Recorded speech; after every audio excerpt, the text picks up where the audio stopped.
Mes chers élèves de première année, salam alaikum wa rahmatullahi ta'ala wa barakatuh. J'espère que vous allez bien. Alors, Allahumma ya Rabbi, limna ma yanfa'una wa anfa'na bima 'allamtana innaka antal alim hakim.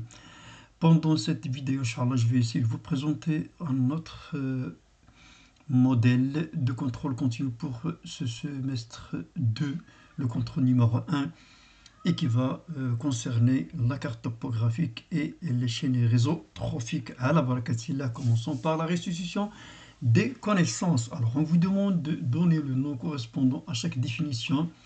La pomme, échelle, carte topographique. Alors, une représentation à échelle réduite d'un relief sur un plan, c'est quoi? Le rapport entre la distance sur la carte et la distance réelle sur le terrain. Une plante qui possède des fleurs et des graines enfermées dans un fruit. Donc, c'est quoi la représentation à échelle réduite d'un relief sur un plan? Bien sûr, c'est la carte topographique. Alors, un rapport entre la distance réelle et la distance sur le terrain, c'est-à-dire c'est l'échelle qui nous donne la distance réelle à partir de l'échelle. Plante qui possède des graines, qu'est-ce qu'il reste? La pomme, c'est une plante dont on classe des angiospermes. La pomme. Alors, question suivante. On vous demande de relier par une flèche l'expression de la colonne A avec celle qui lui convient dans la colonne B. Donc, si vous avez poisson, insectes, amphibiens, reptiles, donc ça concerne quoi? Ça concerne la classification des êtres vivants. Alors, ici, vous avez des exemples d'animaux et on va correspondre l'élément, la classe à l'insecte ou bien l'animal plutôt qui lui correspond. Vous avez ici poisson, insectes, amphibiens, reptiles, papillons, sardines, crocodiles, grenouilles. Donc le poisson, quel type ici, quel exemple qu'on va lui donner? C'est la sardine par exemple. Les insectes, ce sont des êtres vivants qui possèdent 3 paires de pattes et une paire ou bien 2 paires d'ailes, ce sont par exemple les papillons. Les amphibiens, des animaux qui ont une peau qui est nue, donc c'est la grenouille, et qu'il reste les reptiles qui ont des écailles qui sont soudées, comme le serpent, le crocodile, le tortue, etc. Alors ici, on vous demande de répondre par vrai ou faux. Les végétaux font partie des consommateurs. Le réseau trophique est un ensemble de chaînes alimentaires reliées entre elles. Le transfert de la matière organique entre les maillons d'une chaîne alimentaire est accompagné d'un flux d'énergie. Donc les végétaux font partie des consommateurs. Alors les végétaux ne sont pas des consommateurs, ce sont des producteurs. Qu'est-ce qu'ils produisent? Ils produisent la matière organique.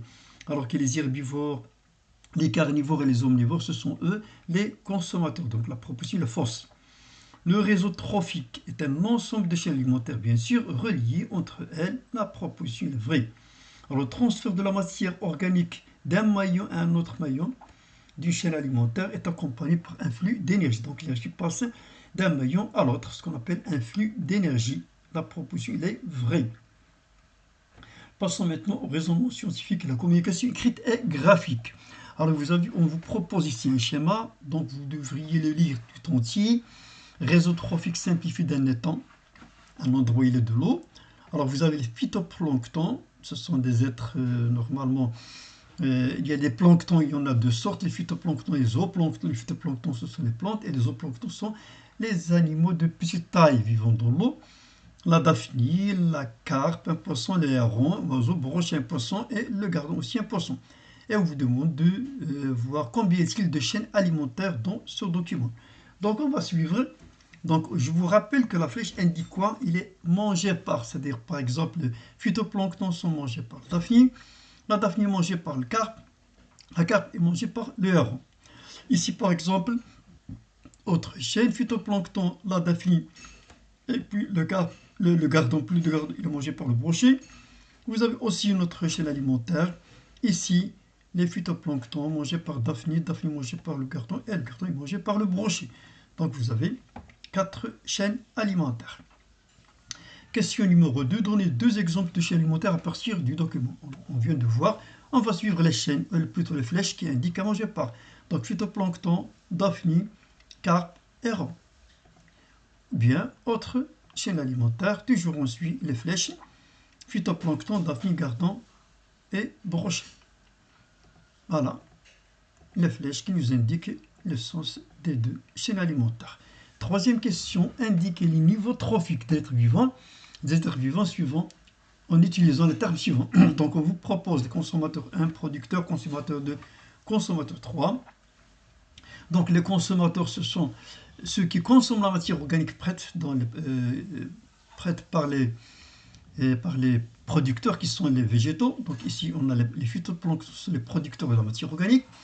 Et les consommateurs numéro 1 qui les suivent directement. Consommateur numéro 2, il consomme les consommateurs du premier ordre. Et le troisième ordre, il consomme le deuxième ordre. Donc les phytoplanctons, ce sont des producteurs. La carpe, si on va le suivre par ici, je m'excuse. Donc ça, c'est le consommateur numéro 1, ça, c'est le consommateur numéro 2. Donc la carpe, on va la suivre. Donc c'est un consommateur de deuxième ordre. Voilà le premier, voilà le deuxième. La daphnie, on va la fuir. Donc directement, il mange les phytoplanctons. Donc c'est un consommateur de premier ordre. Le héron, on va le suivre. Donc consommateur 1, consommateur 2 et le consommateur numéro 3. Voilà. Alors, question pour la géologie. Vous avez une carte. Le document suivant représente une partie d'une carte topographique. On vous a présenté ici des chiffres et le segment AB. Et ici, vous avez en bas 1 sur 50 000. Alors, définissez l'échelle de cette carte. Donc, c'est écrit déjà, vous devriez savoir. Donc, c'est 1 sur 50 000, c'est l'échelle, c'est écrit. C'est-à-dire que 1 cm sur la carte, il représente 50 000 cm sur le terrain. Quelle est l'équidistance de cette carte? Alors l'équidistance, je vous rappelle la définition, c'est la distance entre deux courbes de niveau successives. Ici. Ça ne se mesure pas par centimètre, mais normalement, voilà, en mètres. Donc ici vous avez 60, on passe à la deuxième ligne, c'est-à-dire deuxième courbe du niveau 70, 80, 90, 100. Donc qu'est-ce qu'on fait? On peut retrancher 70 de 60, et puis on va diviser par les espaces. 70 moins 60 est égal normalement à 10 divisé par 1, un seul espace ici. Un seul espace est égal à 10. Ou bien 80 moins 60 est égal à 20. 20 divisé par 2, deux espaces ici. Donc c'est 10. Donc l'équidistance est 10 mètres. Quelle est l'attitude? Quelle est l'attitude des points A et B? Donc le point A, on va suivre la courbe de niveau. Alors qu'est-ce que ça veut dire une courbe de niveau? Une courbe, c'est une courbe qui rejoint les endroits qui ont la même altitude. Donc sur toute cette ligne-là, la même altitude, 60. C'est par exemple 70. Et on va suivre jusqu'à B. Donc B, je vais revenir ici pour voir que l'altitude est de 80. Alors que représentent les lignes et les points numérotés sur la carte? Alors pour les lignes numérotées, on veut lui dire, celles-là sont des lignes. Voilà, fermées.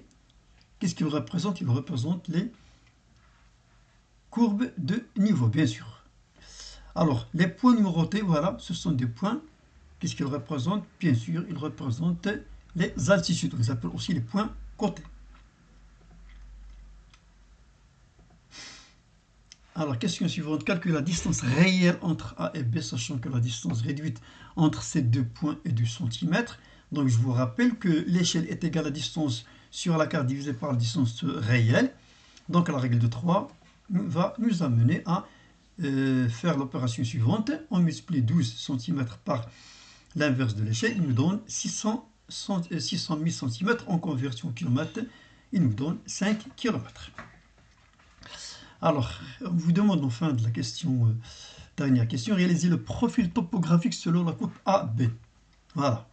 Donc, qu'est-ce qu'on fait? Je vous rappelle les étapes qu'on a fait pendant la classe. On va mettre le bord de papier métrier sur l'axe et on va reporter les différentes altitudes sur l'axe des ordonnées et on va voir la forme suivante. Donc, je vais porter ici les différentes altitudes du bas, la plus basse vers la plus haute, de 60 à 110, et puis je vais faire la projection de chaque altitude, l'intersection de chaque courbe avec le papier millimétré, et puis en fin de compte, je vais relier les points pour avoir un profil topographique. Pour compléter mon travail, je dois écrire ici les hauteurs en mètres, ici les distances.